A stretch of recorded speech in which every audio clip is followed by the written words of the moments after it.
in the house. Let's go! Step inside the ring where the legends were made. Independent warriors never looking for fame. Rudeboy swinging, Huck calling the shots. Two lifers of the business with the stories that rock. From the sheet breaking heat in the Motor City. Bobo Brazil dropped the hammer, never pretty. Jerry Lawler on the mic, Dusty Rhodes with the soul. Gino Hernandez with that shine and that gold. This is wrestling real talk, no gimmicks, no lies. Real stories from real champions through real lives. Old school, new school, every lane, every block. Detroit wrestling forever, wrestling real talk. From the territories down to today's indie scene. Blood, sweat stories, the things fans never see. Icons, outlaws, legends who never quit. If you lived it or you loved it, this song is for it. Rudeboy, A.T. Huck, independent legends, y'all already know. Wrestling real talk, where the truth hits hard. Let's go!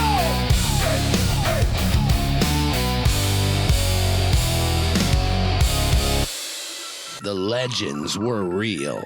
The stories were wilder. And now it's time to talk about it.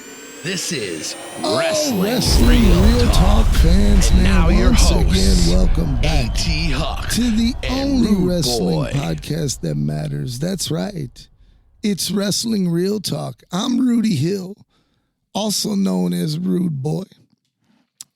I'm sitting next to the legend who is an amazing talent and still sought after even to this day.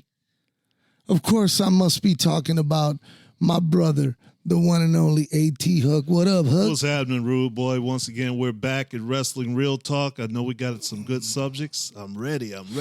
Man, you know, a lot is going on in the world, Huck. A lot is going on right before our very eyes. But let me tell you something. I want to know one thing, because I was watching the other night, watching an episode of SmackDown, which I very rarely. Yeah, I always miss SmackDown. Right, I very rarely do watch it because I'm not invested in it. I really am. So I was watching it the other night, and I was thinking to myself, man, there's nothing that really intrigues me for WrestleMania. I don't know, you know. They still have some matches to announce. Right. Everything hasn't been divulged yet. I agree with that. I agree. Yeah, but, you know, there's nothing where I'm like, oh, man, that's going to be exciting. 40-something days. I'd like to see Gunther do something big. Yeah, it seems like, you know, Gunther was on a roll. Indeed. You know, retiring people. And then it seems like they kind of demoted him almost. Right. At least it seems that way to me. You know, where he's not in any title picture. He wasn't in the Elimination Chamber. You know, so I don't know what's going on there. A.T. Huck, man, let me tell you something, brother. We have, you know, a couple weeks back here on Wrestling Real Talk, we encourage the fans to simply give us names of your favorite wrestlers, and we will tell you, indeed, what we think of these wrestlers, whether we've had encounters with them or we just love the hell out of them. And so that, you know, that takes me to our first wrestling superstar. Okay. And he is somebody that was brought in to be one of the funks in the 1980s in the World Wrestling Federation. And of course, I'm talking about the Masked Wrestler, also known as Jesse Barr. Of course, I'm talking about Jimmy Jack Funk. A.T. Huck, you've always been a fan of the Funk family. And of course, he's not a Funk. But you've always been a fan of the Funks, and you've always had much respect for them. What was your, partake on a guy like Jimmy Jack Funk? Well, I didn't like the Jimmy Jack Funk gimmick. You know, I didn't like him coming in and them saying he was a Funk. I did follow him before that as Jesse Barr, though. Yes, you know, in Portland. A great wrestler yes. in Portland and Florida. You know, before he went to the WWE, WWF at the time. And Jimmy Jack Funk, he was wild and crazy, but I just never bought him as a Funk. You know, that's how I felt about it. But I saw him in some great matches.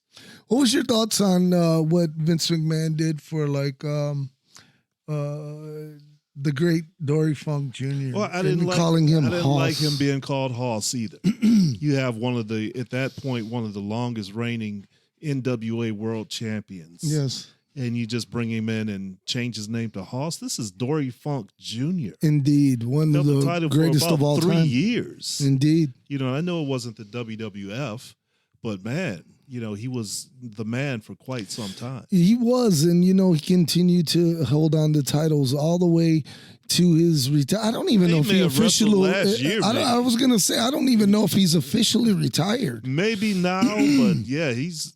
I wonder if he's still the Florida champion. He might be, man. I remember him defending it at Cobo. Here in Detroit. In Detroit, the Oh, Florida my title. God. That's so funny, Which man. is cool. Yes. You know, but it was just like weird. The Florida title Yes, yes. in Detroit. I really love Dory Funk Jr. and of course I love Terry Funk. Yeah, I And, got to spend time with both of them, as you did too. yes, but let me also say this about Jesse Barr. Jimmy Jack Funk. I really enjoyed the character of Jimmy Jack Funk. I thought it was just, you know, but the only thing is I always seen him as a mid-carder. I never thought, you know, I couldn't see this guy as world champion or even They intercontinental brought him champion. in to replace Terry. Right. I don't think they were there at the same time that I No, they remember. were. They were? Yeah. At the Oh, yeah. same time? They came in as a 6-man a couple times. Okay. One was on Saturday night's main Main event. event. Yeah. Okay. And Yeah, I know they had a lot of respect for the Barr family. indeed. Because Jesse was a second generation wrestler. Yes. You know, and my only thing with it was bring him in as Jesse Barr. I would have been happy with that. Sure. You know, instead of just naming him a Funk, similar to what the Von Erichs did. Yes, in Texas with Lance. Von Erich. Yes. You know, he wasn't a Von Erich, and the fans didn't buy it. Oh my goodness. You know, they actually turned on him. Yes. You know, because of that. Indeed. Yeah. You know that you know reality hit the. What was his real name? Vaughn something. Yeah, I can't he remember. was from South Africa. He was from South Africa. He was indeed Okay. from South Africa. Good looking kid. Mhm. Couldn't work a lick, but Yeah. not bad. He had a great smile, and really, Lance that's what they Von wanted him Erich. to be, Lance Von Erich. You know, and Didn't buy it. unfortunately, nobody bought it. Absolutely not.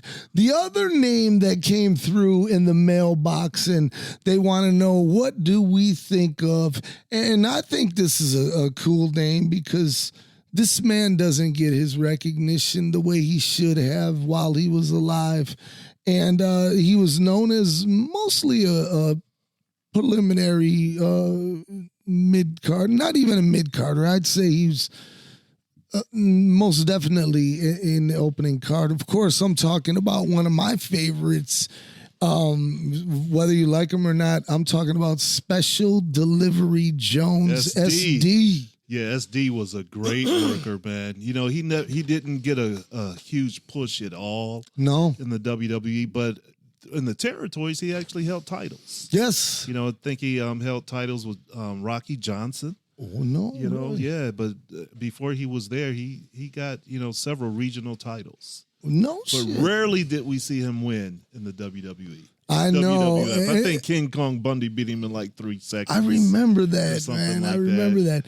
But I also remember going to see him like at Joe Louis Arena, and he'd be opening, but winning the opening He carders. was but- never a squash. Oh no! You know, oh no! he made it seem like he was going to win. Oh no! And I never forget it over the loudspeaker from Antigua in the Antigua. West Indies. And he always, if you look back at pictures, he had this hole in his shoulder. He did. Remember that? Yeah, I was Yes. like, I was what like, is that that guy from? gets shot. Yeah, big hole in the top of his shoulder. Indeed, man. You know what? That's weird when you see something like that and it's embedded in your mind, like Dusty with his birthmark on his belly. Yeah, you that know, big size of a pizza. right? That's Oh, hilarious. my And another goodness. guy, man, this is going way back before Yes. people remember. But we're talking about odd things on their bodies. Was Hans Schmidt. Hans Schmidt. Hans Schmidt used to have all these big big bubbles. Really? On his back. I don't remember that. Yeah, if you look up an old picture, maybe you can find one. Hans Schmidt had all these bubbles. Really? Was that from steroids? I doubt it at that time. I don't know what that was from, but it always looks so odd. All these big lumps and bubbles on his back. Yeah, because Hans Schmidt. later on in years gone, you as well as I do, most that were on the gas would get some type of bumps. Bumps. Sabu had them all the fucking time, Right, all the time. right. You know. No, I don't think this was from the gas at all. Because back then it wasn't prevalent in the sport. Man, And you're a popular guy. I've been trying to turn it silent. All these telemedia, whatever you want to call Yeah, okay, that's what you call your females that are all hitting you up. That's what you call them, telemarketers. Okay, hey, to each his own, bro. No, back to what you were saying, though. And he wasn't a bodybuilder at all. Right, right. So no, right. I don't think it was that. Right now, back to Special Delivery Jones. There's your phone. Thank you. Yeah, no doubt, man, no doubt. These fools. And yeah, that was a scam, likely. Right. Bastards. Stop interrupting our program. Anyways, one of the other things that I loved about Special Delivery Jones, one of the cool things was he had his own figure. He had his own figure, Right. and sent Carlito had that when he was in preschool. His preschool teacher knew he loved wrestling. So, because he would be a crybaby when I drop him off, and he'd cry and boo-hoo.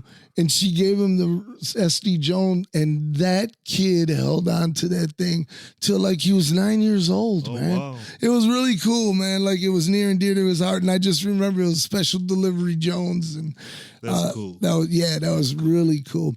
And finally, the third name that came into the mailbag, and once again, they just want to know our opinion, strictly in the business of wrestling. What do we feel of a guy, even though he was a card-carrying Ku Klux Klan member? What do we feel about Dickie Murdoch, Captain Redneck? A.T. Huck, would you like to go first? Dick Murdoch and Dusty Rhodes were here in Detroit. Held the tag team championships. I don't remember them from that time. They were the Blackjacks? No, they were the Outlaws. The Outlaws. The What's Outlaws. Texas Outlaws? Yeah, the Texas Outlaws. I don't remember them from that period. Really? And I was watching wrestling at that time, but they were here for a short time, too. Okay. So, the early age 9 or whatever, I didn't get to see it every week and may have even missed it for a couple months. Right. Being up north. Right. We didn't get the stations or something like that. Indeed. So I missed that little window that they were here. So the next time when I first saw Dick Murdoch, of course I saw Dusty in Detroit after that, was in Georgia. Right. Georgia Championship Wrestling. And he was Captain Redneck. Captain Redneck. Redneck. He put it out there. He put it out there. But he was a baby face. Yes. And he'd wrestled the Iron Sheik. Oh, my goodness. They had a huge feud on Georgia Championship Wrestling. And I just thought he looked strange. Right. It was just didn't have any type of body, some missing teeth, a pot belly. Yes. Have his Confederate hat on. But he was a great wrestler. But let me say this while we're on Captain Redneck, Dick Murdoch. One of the guys who most definitely looked identical to him and still is a worker to this day is Trevor Murdoch. Trevor Murdoch, yeah, it's a lot of similarities. Yes, I don't think they're related. No, I don't think so either. Yeah, but I think he knew that he looked like Dick Murdoch. I agree. Someone smartened him up to that. That's for sure. Had to. And you know what? He went on and became NWA champion. Good for you, Trevor Murdoch. But back to Dick Murdoch, and then like I said, he made it very clear that he was a card-carrying Ku Klux Klan member, and he would tell you to your face, yes, I'm a proud guy to hold on to that card. Now, I'm not a judge or a jury right here, but look, we know what's right and what's wrong. However, Dick Murdoch was quoted as saying, do I like black people?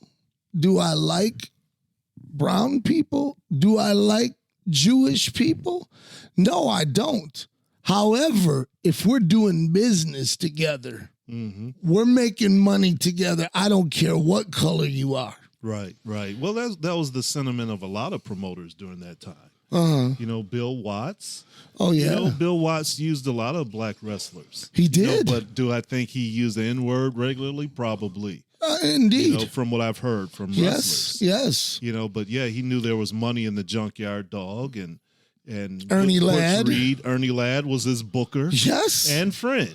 Yeah, and friend, indeed. Yep. So, hey, it is what it is, I guess. I mean, it's there. Racism will always be in wrestling. And the thing is that I personally have never heard any stories of Dick Murdoch, using the N-word to any of the guys that he worked against or anything like that. However, he did try to set up Tony Atlas and Tommy Rich, where he sent them to a fucking Klan rally, told them guys, hey, the boys are all having a picnic. You guys should go there. Here's the address.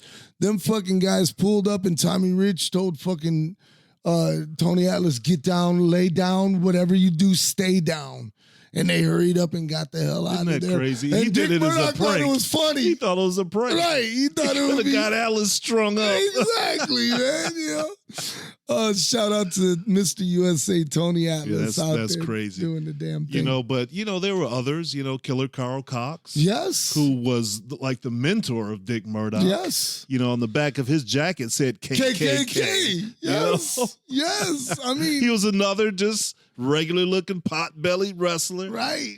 But could go. But do you remember, it was weird because when we were coming up, and it wouldn't be shocking to see a swastika on some trunks or something. They would just be like, okay. Goose stepping in the ring. Exactly. Swastikas, helmets. Oh, my God. Kurt Von Hess and Carl Von Schatz. They were the Germans. The Germans. They were just the Germans. Straight up.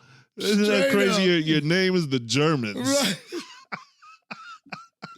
That's what's the name of the tag team? Germans. Right.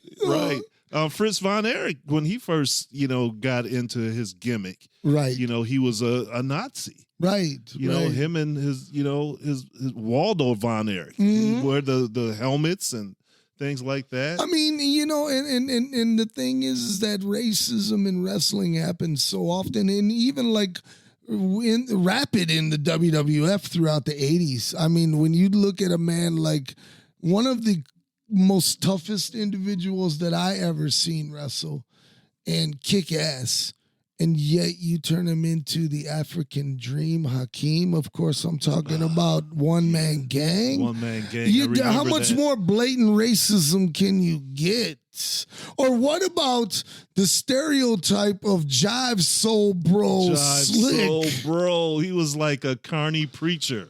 And in his music video, he's eating chicken and watermelon, and it's like I remember Roddy Piper. They had I can't remember who Slick was managing at the time, but it may have been on Piper's Pit. Okay. And Roddy Piper said that Slick had lips like pedals.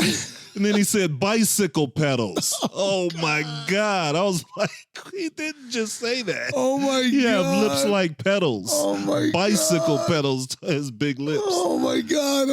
They just didn't care. They didn't. They man. didn't care. They didn't. And then when you have Vince McMahon later on years, and he's walking through Joe Louis Arena on Monday Night Raw, and he uses the N-word. It's so goofy. Talking to John Cena. John Cena and Booker T. Right, and they just look at him like, what did he just say? That what I thought he just said? And he thought it was, hey. He didn't get canceled for it. Well, I remember years later on, Hulk Hogan, his son, was recorded at jail saying, Dad, you can't use that word. And he was like, what do you mean? That's what they mean when we're friends, my N-word. Right. What? That's what they mean. So that's... Oh, I told you the first time I met Bruiser Bedlam, he walked up, what's up, man? No. He was like, what's wrong with that? That's what you say, right? The same type of thing. Right. Bruiser Bedlam. Rest in peace. Oh, rest Johnny in peace, K9. man. Johnny K9, one of the most wildest wrestlers. Hilarious, man. But yeah, but you don't want to get on his bad side. no, I was always on his good side. Me too, man. Me too. He was always respectable to me, and he always had a funny thing to say or something. And of course, racist shit, you know. Yeah. He's like, "Here comes my favorite beaner, Rudy." Yeah, right. All that kind of stuff. like, You know, like what? Okay. But I could actually, wrestle with him. Right. You know how Carlito attacked me? Oh, yeah, I was yeah. like that with Bruiser Bedlam. Yeah, you yeah, know? yeah. Which was really cool. You know, he gets a bad rap for a lot of things. Bruiser Bedlam, former Midwest Territorial World's Champion. And I understand, I keep hearing rumblings that Gary Warrencheck is getting back into the wrestling game, and he's going to bring Midwest Territorial from the ashes back to life here in the Motor City. And I'll tell you what. These are words from his mouth. Didn't mean to cut you off. Oh, okay. But I asked him about it, Gary Warrencheck. I said, I heard that, you were getting the itch again. Yeah. And he told me 95%. Yes. It is true. Wow. So that's a large percentage. That's that. 50-50 is like it might. 95%, you're is doing like it. yes. You're doing it. Right. So. Let me say this. Just what Detroit needs, another fucking promotion. And the thing is that I love Midwest Territorial Wrestling. I really do. It was one of my favorite places that I'm most proud that I got to work. However, what does Midwest Territorial Wrestling have to offer in 2026 that the other 50 promotions in the Detroit area haven't offered? I really can't say. I didn't talk to him about what he plans to do. However, Gary's connections, in the business, he used to be the promoter for NWA at Cobo Arena. He did. Did he continue with those connections? I know he's connected with Rhino and Scott D'Amore, so the connections are a little different. But those dudes will bend over. But everybody's they'll connected bend over with them. backwards. But they'll bend over backwards for Gary. I agree. I agree. It's a little different, I think. Like I can ask Scott something, and he might say yes, and he might say no. Right. He probably wouldn't say no to Gary. Really? No, do you feel that way? Yeah. No, fuck that. I don't believe that. I do. I believe. I'm not I saying believe that Scott Gary, doesn't like me. I agree. But I think I can. I believe Scott D'Amore would give you the same respect. No, I really do. No, because like if I'll give you an example, and I might be calling Scott out on this. Oh boy. Giselle. Yes. Giselle Shaw. I bet she's gonna. I bet she's gonna be. Wait, I bet she's gonna be on Gary Warrencheck's show. Well, let's explain to the people who Giselle Shaw is. She is from Maple Leaf Pro Wrestling, formerly of TNA Wrestling. Has done amazing things in the wrestling ring, and it's no secret that she's Scott D'Amore's lady. Yeah, right. And so is she gonna be on that show? Probably. I'd say, that's a good chance. Will she ever be on our show? Probably not. Exactly. That's what I'm saying. Yeah. That's the kind of stuff I'm talking about. Right. And not that he doesn't, like me or not, but just how I know it is. Uh-huh. Some people have their favorites. And I think Gary Warrencheck is probably one of Rhino's favorite promoters. Yes. And will help him. Yes. As well as Scott. Yes. Okay. So. That being said, agreed. But once again, that doesn't answer my question that I pose not just to you, AT Huck, but to the world. Well, I mean, IWR runs once a month with big names, all kinds of cool independent superstars. International Big Time Wrestling, of course, we run once a month with all the cool independent wrestling superstars. XICW, I'd be remiss if I didn't mention them and what they can contribute to the area as well in professional wrestling. Horror Slam, I would be a jerk if I didn't mention Horror Slam and Pro Wrestling All-Stars. Once again, man, are we a little bit saturated? What's the word? Oversaturated? Saturated. Of course we are. I made a post on Facebook just the other day asking the independent fans, if you're an independent fan of professional wrestling, are there too many promotions? And some people said yes, and some people said no, and some people had reasons, and some were like, oh, the more the merrier. And I was like, well, how many do you go to? Exactly. You know what I mean? How much do you invest in? Yeah. Do you go to all of these to Right. say that, we could have more? Exactly. For one thing, you can't afford it. Right. Every month to shell out $15 to $20 and maybe $50 Right. for some of the local shows. Right. I know there's a promotion that's one of the hardcore promotions running soon. Okay. In the same building that Horror Slam was running. We went to see Horror Slam. Absolutely, in Southgate. Yeah, in Southgate. They're coming in and probably have a good house. For what I don't know, $50 a ticket. I'm sick to my stomach when I seen that. I was like, what? $50 a ticket? But I bet it'll be. Who the fuck you guys think house. you are? It'll be a full house from an out-of-state promotion. And that's the sad part, man. That's the sad part is that, we're already fighting for the dollar right here with the maximum amount of fans. And then you got outside promoters coming and just taking that cash. Yeah. Look, I've always been a guy that respects territories. Mm-hmm.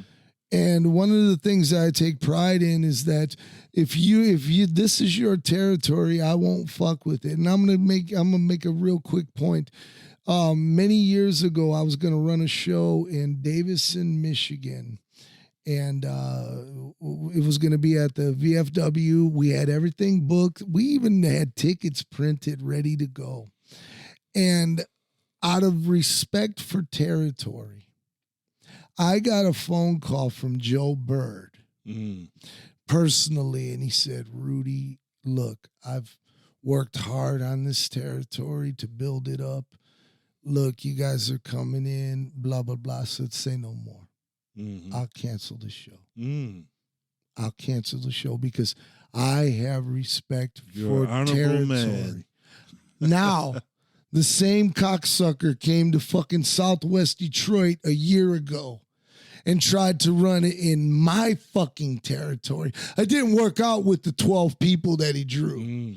However, there's, like I said, a respect of look, this is my area. I'm not going to go in your area.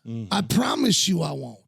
You'll never, ever, ever hear of international big time wrestling. I hate to say never, but I'm going to say for this, you'll never hear of us running at the premier event center where XIC does. What? I wouldn't dare go fucking past fucking 8 Mile because I respect their territory. I respect Horror Slams. We ain't never going to fucking Livonia. I mean, unless it's a paid show and it's for a festival or something like that. Yeah. But we sure as hell are not going into someone else's building. Right. Back when I was running, promoters were notorious.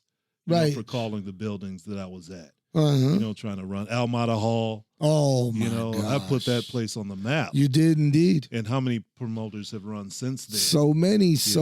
And it was along with Frantic Frank who put it on the map, Exactly. Exactly. So, yeah, man, promoters do that, man. Hamtramck was the same way. Right. The Knights of Columbus on Michigan Avenue. Right, Somebody was always calling. Exactly. Yeah. One of the things that I take pride on with international big time wrestling is I think our territory is Detroit, Southwest Detroit, the Detroit downtown area, and Hamtramck. Hamtramck is our city. I'm sorry for those of you who don't agree. I'm going to let you know, man, Hamtramck is international big-time wrestling through and through, and we're thankful for Hamtramck and our friends over there in the great city of Hamtramck, Michigan, which, of course, we will be back at this Labor Day weekend. We will be back in the house with International Big Time Wrestling. We'll be giving you all the lowdown on that, as well as the upcoming tour schedule for the summer, which we will have in the very near future. I promise you that. there's going to be a lot of meetings going on in the next week or so with different venues and former places that we've already played at. And I got to tell you something, Huck, I'm excited. I know you're excited. I know you're excited as the booker. Yeah, man. Like you said, we're just waiting on certain dates because I got, some new guys coming. Nice. You've looked at them with Oh, me. I love them, man. And, we're going to turn it up this summer. I could feel that already, Huck. I really do. I feel like the burners are on, and my goodness, it's about to get heated right here at International Big Time Wrestling. And once again, man, look, Huck, we could do this for days and days and days, which we will continue these very great topics of discussion right here on Wrestling Real Talk. And one of the things that I like to keep it real is, if it's on your mind, speak it. Mm-hmm. This is your format to do it at right here, International Big Time Wrestling.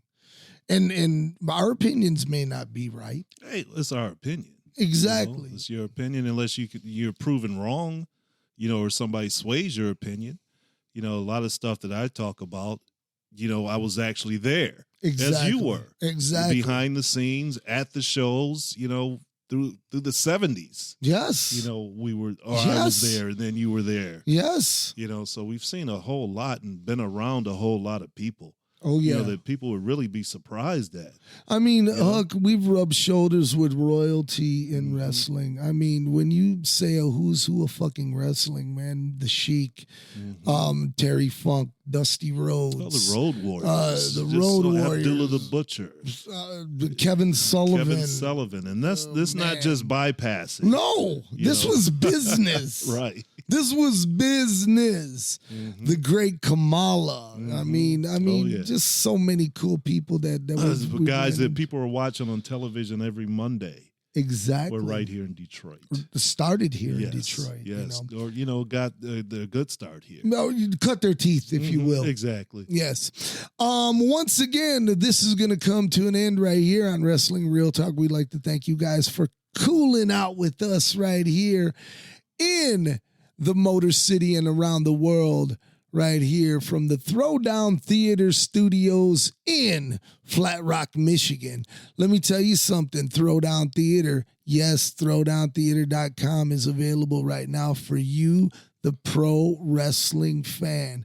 That's right. If you are a true pro wrestling fan and you really have the love for the old school, then I urge you right now, go over to throwdowntheater.com. Check out the merchandise over there, the cool t-shirts, the commemorative trading cards, the artwork, and so much more. It's real simple.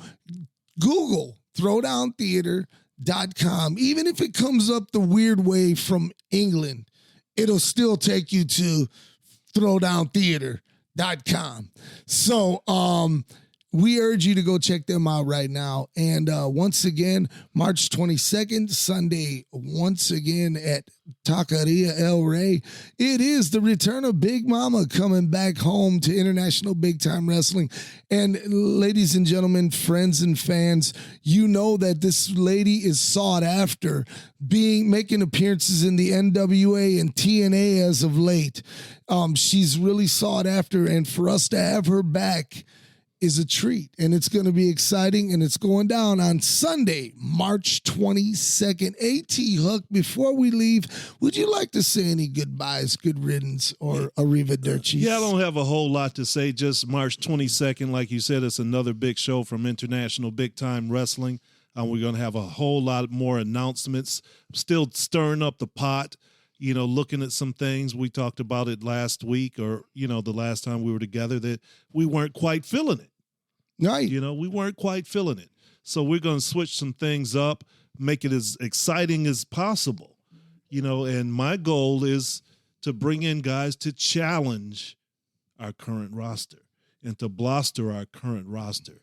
So I search around, I look at different indie wrestling websites and I watch videotapes and I send guys messages, and I made some connections with guys from out of state. Because one thing we were talking about earlier is the oversaturation. And part of the problem is everybody using all the same guys. Exactly. You know, if you can see a guy at Almada Hall and then 10 miles away the next day, they're going to be performing for somebody else. Right. You know, why would you go to both? Well, Or then you see them the next day, there's some, well, I'll go see them tomorrow, the same guys. Whereas if they were just on one show, you would have, okay, I got to go see them because I may not see them until they return again next time at this promotion, you know. So that's my goal, is to bring in some new talented guys that don't work everywhere, and let's get it going. AT Huck, man, you're a wonderful promoter, you're a wonderful booker, and you're an even better brother. Let me tell you this, wrestling fans, one of the things that AT Huck is right about, it's not special if you can go on every corner and see the same guys or gals. It really isn't. So when we bring in a big mama, or we bring in, you know, out-of-state talent and stuff, we do that for you, the fans, because we want you to be excited about wrestling once again, not saying, I can just catch him down the road, but, you know, because there are no options for some wrestlers that are coming here. You're either going to see him at international or her at international big-time wrestling, or you're not going to see them at all. So keep that in mind, and on March 22nd, get your tickets. It's going to be a wonderful afternoon. Like Huck said, he's restructuring the card to the masterpiece that he only knows how to put out. And I'm excited to see what his painting is going to look like. And let me also say this before we go any further. Speaking of paintings, I would like to shout out my brother, Andrew Valdez, Senor Andrew Valdez, who is one of the great painters of our lifetime. He's the Hood Picasso, and he is having an awesome gallery of his painting and his work and all of that good stuff. And that's happening at Vamonos Club right there on West Verner Highway in Southwest Detroit on Saturday, March 21st. We urge you, come on out. Look, it doesn't cost nothing to get in. Check this out. They're serving hors d'oeuvres. They're serving wine. There's several different Chicano artists that are going to be there. It's going to be an exciting time. And, of course, cruising the barrio, myself, A.T. Hook, Santana, the great Cisco Kid, and, of course, DJ Carlito, and the one and only Bobby Rocks. All of us are going to be in attendance, and we're going to be providing the sounds for that evening. So it's going to be an exciting time. Come and check out the Hood Picasso at his very, very special night of art in Southwest Detroit, and that is Saturday, March 21st. Again, thank you guys for joining us. Thank you for cooling with us. Shout out to all of my friends and family. I love you all. I'm blessed to have you. Shout out to my lady. I love you. You know I love you, girl. Anyways, thank you guys so much for cruising with us right here on Wrestling Real Talk. You could be anywhere in the world today, but you decided to roll with us, and we take that to fucking heart. I'm telling you that right now. I'm blessed to have each and every one of you fans out there rocking with me and my brother right here on Wrestling Real Talk. Now I'm going to leave you with these words of encouragement, which I do every week, and I hope that you take it to heart. I really sincerely do. Because, as you very well know, we're not here for a long time. We are here for a good time. Don't you ever forget to take care of those who you love. Watch out for those loved ones and those who need you in the world today. Remember, pray for peace. Pray for peace. Peace.